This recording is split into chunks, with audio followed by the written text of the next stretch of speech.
98 GUI එකක් ලෙස හඳුන්වන්නේ ඇයි? GUI යනු Graphical User Interface යන්නයි. මීට ඉහත භාවිතා කළ MS-DOS නැමැති operating system එකෙහිදී user විසින් මෙවැනි කළු පාට තිරයක යම් යම් අනකිරීම් type කර enter කළ යුතුව තිබෙනවා. එනම් යම් සුවිශේෂී commands පමණක් සඳහා ප්‍රතිචාර දක්වන අතර සෑම command එකක්ම user විසින් මතක තබා ගත යුතුව තිබුණා. නමුත් Windows 98 දී මෙවැනි commands මතක තබා ගැනීමකින් තොරව පරිගණකය පාලනය කිරීමට යම් යම් icon සඳහා graphical ස්වරූපයෙන් යොදා ඇති සලකුණු ආශ්‍රිතව පරිගණකයේ මෙහෙයීමේ හැකියාව තිබෙන නිසා Windows 98 සතුව graphical user interface එකක් තිබේ යයි පැවසිය හැකියි. Windows 98 start menu එක තුල දක්නට ලැබෙන යම් යම් commands ගැන විමසා බලමු.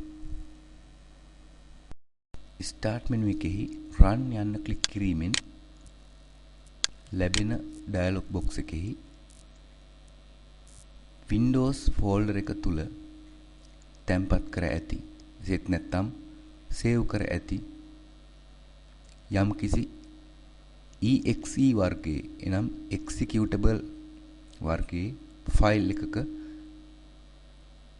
නම ලියා enter කළ විට එම ෆයිල් එක ක්‍රියාත්මක වේ. උදාහරණයක් ලෙස pbrush යන්න ලියා OK ක්ලික් කර විට හෝ නැත්නම් enter යතුරු එබූ විට මේ ආකාරයට එම වැඩසටහන ධාවනය වේ.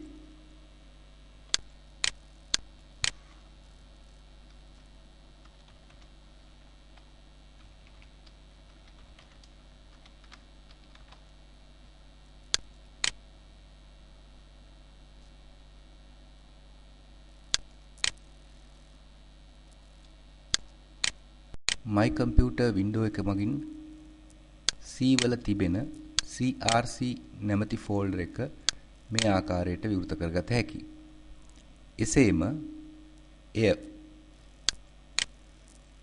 එම path එක run යන command එක තුල type කිරීමෙන්ද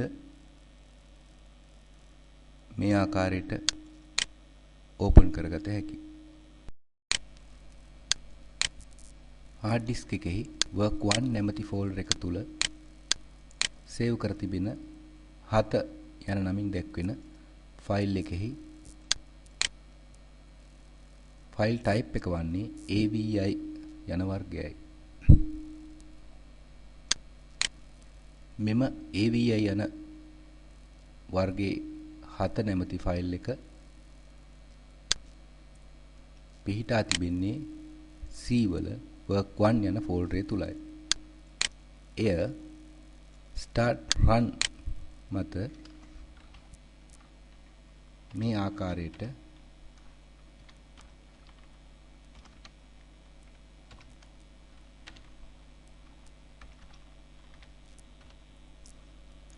path එක සටහන් කිරීමෙන්ද open කරගත හැකිය. එකක ෆයිල්